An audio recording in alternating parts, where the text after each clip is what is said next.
Salut les guys, j'espère que vous avez la pêche. Mais attends, plus personne dit ça. Salut tout le monde, j'espère que vous allez tous très bien. Moi en tout cas, j'ai la pêche.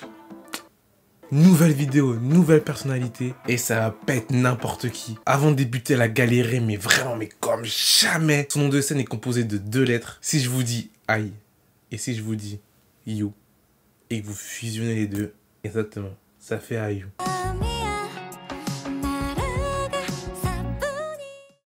Alors IU, de son vrai nom, Lee Ji-hun, elle est née le 16 mai 1993 à Séoul. C'est une chanteuse, actrice, guitariste et aussi danseuse.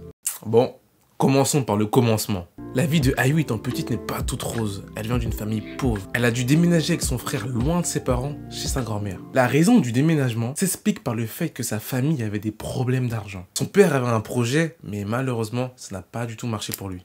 Les parents se sont retrouvés avec des dettes impossibles à rembourser. Ils ne pouvaient donc plus subvenir aux besoins de leurs enfants. Ses parents l'ont envoyée chez sa grand-mère avec son frère. Elle se retrouve dans un studio assez miteux, qui est même pendant un moment victime d'une invasion de cafards. Parfois, il n'y avait même pas assez à manger pour eux. Pour apporter une aide financière, la grand-mère vendait des accessoires. Sa condition de vie devait s'améliorer chez sa grand-mère, mais ce n'est pas du tout le cas. Dans ce contexte, elle va vivre des moments assez compliqués durant son enfance. Les choses vont ne faire que de s'empirer pour IU. Pour essayer de sortir de ce contexte assez compliqué chez sa grand-mère, elle va aller dans une famille d'accueil. Mais au sein de cette famille, rien ne se passe comme prévu. Les parents rentraient très souvent bourrés et l'injuriaient. Ils disaient même qu'elle ne pourra pas devenir une chanteuse et qu'elle ferait mieux de se concentrer sur ses études. La vie est Mais vous me direz que ce contexte très compliqué, comment elle a fait pour découvrir sa passion pour la musique? En fait, tout commence grâce à son père. Il avait l'habitude de l'emmener dans des karaokés où il jouait des anciennes musiques. En plus de son intérêt pour cette activité, c'est au collège qu'elle a vraiment découvert sa passion pour le chant. Effectivement, pendant la cérémonie d'ouverture de la compétition de sport de son collège, elle a pu chanter. Le fait de performer devant un public, de recevoir des applaudissements, c'est vraiment ça qui l'a persuadée de faire carrière dans la musique. Elle sait ce qu'elle veut faire. Du coup, quelle est la suite logique à votre avis? La toute première étape, l'une des plus dures, l'étape des auditions. Bien évidemment, la vie lui a réservé quelques mauvaises surprises.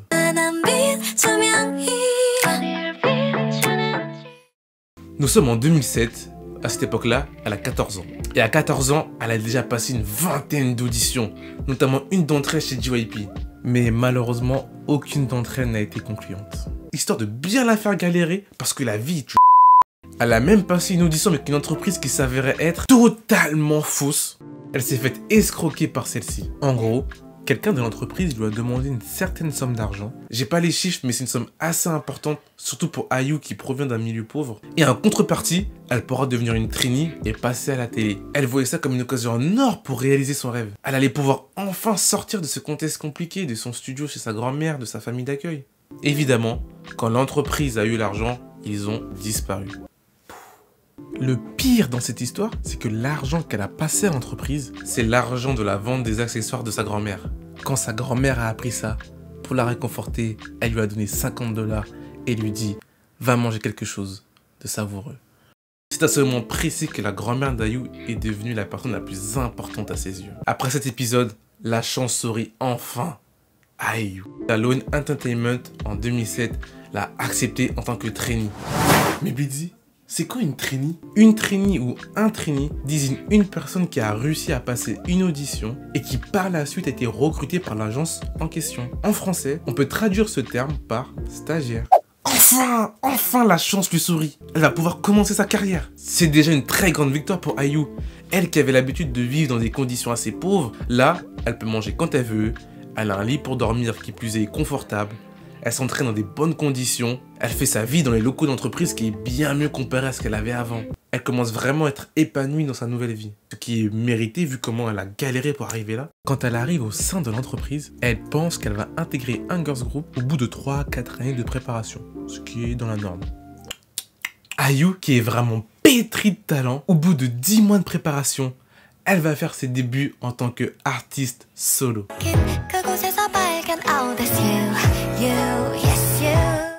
D'abord, d'où vient son nom de scène? C'est dérivé de l'expression I and you, symbolisant que l'on peut s'unir par la musique. C'est vraiment beau.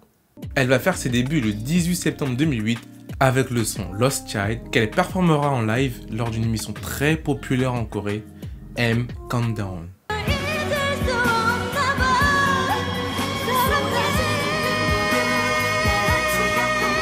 Première musique, premier live, quelles sont les réactions? Les retours n'ont pas été très chaleureux envers elle. Elle dit même qu'elle se rappelle que le public lui a lancé des insultes à son égard. Je tiens à vous rappeler qu'à ce moment-là, elle n'a que 15 ans. À 15 ans, entendre ça doit être vraiment dur. Bien sûr, au début, elle s'est sentie découragée après ces différents retours. Mais elle a bien pris, au contraire, ça l'a vraiment servi comme un coup de boost pour la suite. Franchement, à 15 ans, réagir comme ça prouve vraiment qu'elle était déjà très mature pour son âge. 5 jours après son premier live, le 23 septembre 2008, elle va sortir son premier EP, Lost and Found. Malheureusement pour IU, l'EP n'est pas un succès commercial. Mais malgré ça, elle a quand même remporté le titre de Rookie du mois. Pour l'anecdote, il faut savoir que IU est consciente de l'échec de son premier EP. En 2011, elle a donné son avis sur ce dernier. Mon premier album a été un échec, mais j'en suis quand même reconnaissante. Parce que si j'avais eu du succès dès le début, j'aurais pas apprécié la popularité que j'ai aujourd'hui. On peut voir que ses difficultés d'hier, ses faiblesses d'avant, font sa force d'aujourd'hui. Mais alors, quand est-ce que commence sa célébrité, sa dominance dans tous les charts? Parce que je vous le rappelle, son premier EP était quand même un mini flop. Pour remédier à cet échec, elle va opter pour un changement considérable pour son premier album studio, Growing Up, sorti le 23 avril 2009. Le titre principal de cet album, Boo, quand on le compare avec Lost Child qui lui a un concept beaucoup plus sombre et calme, Boo va miser sur l'image pure et innocente de IU. Changement gagnant pour IU, elle va recevoir de plus en plus de compliments pour son apparence ainsi que son style. C'est vraiment à partir de cet album qu'elle va commencer à gagner en popularité. Pour surfer sur sa vague de popularité, elle va sortir un mini-album intitulé IU I'm. Mais ce n'est pas fini. Elle va sortir plusieurs OST pour des dramas, elle va apparaître dans diverses émissions de télé-réalité, elle va participer à la radio, elle sera même présentatrice d'une émission. Et entre tout ça, elle va trouver le temps pour faire des reprises acoustiques de musique. Je vais quand même vous rappeler la date. On est en 2009. Et en 2009, elle a 16 ans. À 16 ans, elle savait très bien ce qu'elle voulait et elle s'appliquait un maximum pour devenir de plus en plus populaire. Elle a totalement raison. Parce qu'effectivement, elle va gagner de plus en plus en popularité, elle va gagner de plus en plus de fans. L'année suivante, 2010, la carrière d'IU va prendre une autre dimension.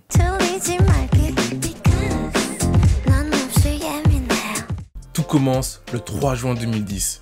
IU sort Nagging, un duo avec Lim Soo-long de 2AM. Le single est immédiatement un succès. Il reste 3 semaines à la première place du Gaon Digital Chart. Hein? C'est quoi le Gaon Digital Chart? C'est tout simplement le classement national qui classifie les chansons en termes de vente en Corée du Sud. Le classement est une somme de téléchargements digitaux et des écoutes en streaming.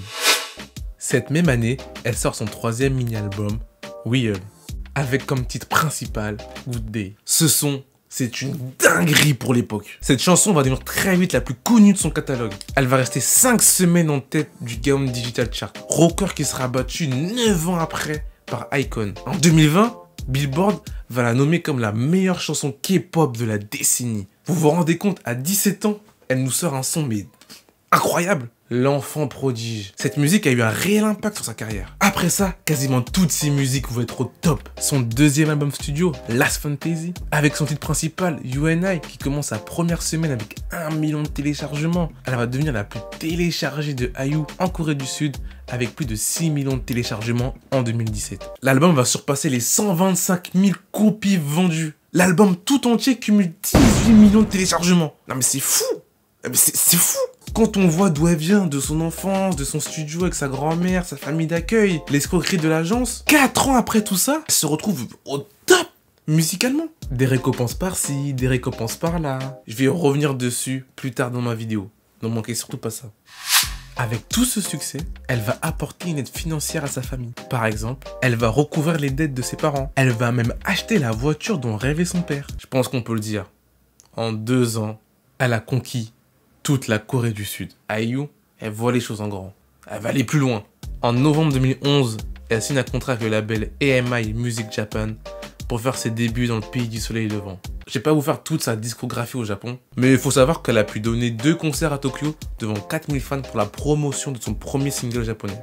Bref, grâce à toutes ces musiques, Elle est vraiment devenue une idole incontournable en Corée du Sud. Elle va enchaîner succès sur succès. Par exemple, Palette en 2017. Pour en faire la promotion, elle sort 3 sons. D'abord, Through the Night, Can't Love You Anymore et pour finir Palette avec G-Dragon. Les 3 ont atteint la première place du Gaon Digital Chart, mais c'est bien Through the Night qui aura le plus de succès. En 2019, la chanson est confirmée avec plus de 5 millions de téléchargements et 200 millions de streaming. L'album, quant à lui, il débute à la première place du Billboard World Album Chart. C'est une première pour IU. Palette est applaudie par les critiques, gagnant des récompenses comme par exemple Best Album Pop au Korean Music Award, Album de l'année au Melon Music Award. Billboard va même nommer Palette le meilleur album K-pop de 2017. Que dire de plus? Son talent est reconnu par tout le monde. La musique, c'est pas du tout sa seule qualité.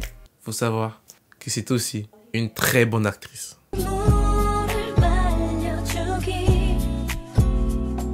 En parallèle de la chanson, elle se produit dans certains dramas.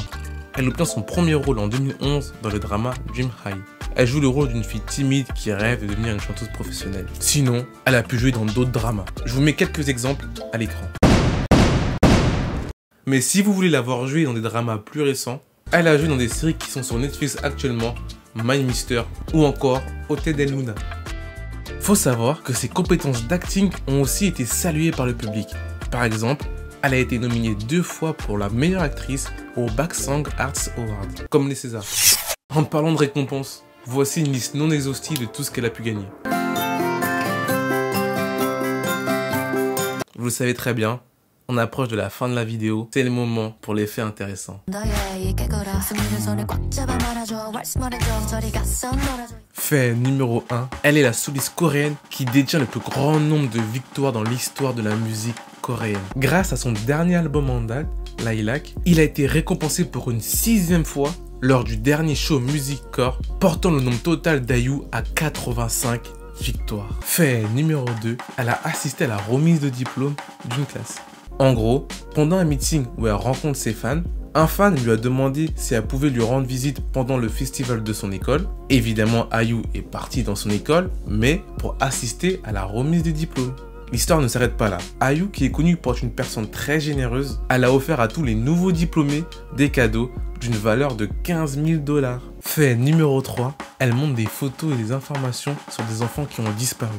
À la fin de ses vidéos YouTube, elle en profite pour montrer des photos et des informations sur des enfants qui ont disparu. C'est bel et bien IU qui est au départ de cette initiative. Elle voulait juste aider.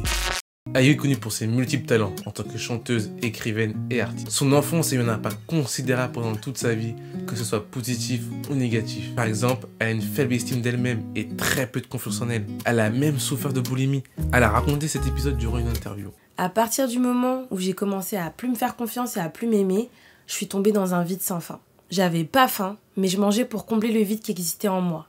J'ai mangé jusqu'à en vomir, à tel point que j'ai fini à l'hôpital. Heureusement, aujourd'hui, elle va beaucoup mieux et elle s'est très bien rétablie depuis. Malgré son enfance plus que compliquée, elle n'a jamais abandonné. Elle s'est battue pour arriver où elle en est aujourd'hui. Son histoire est vraiment un bel exemple afin de montrer qu'importe d'où l'on vient, de notre passé, il faut toujours se battre pour surmonter nos peurs, nos échecs, afin de sortir grandi de ce processus. Sur ce, je vais vous laisser. La vidéo elle est finie. N'hésitez pas à me dire ce que vous avez pensé en commentaire. J'espère vraiment que vous avez apprécié la vidéo. Et si c'est le cas, n'hésitez surtout pas à lâcher un petit j'aime ou même à vous abonner. Ça me fera vraiment plaisir. This was Bizzy.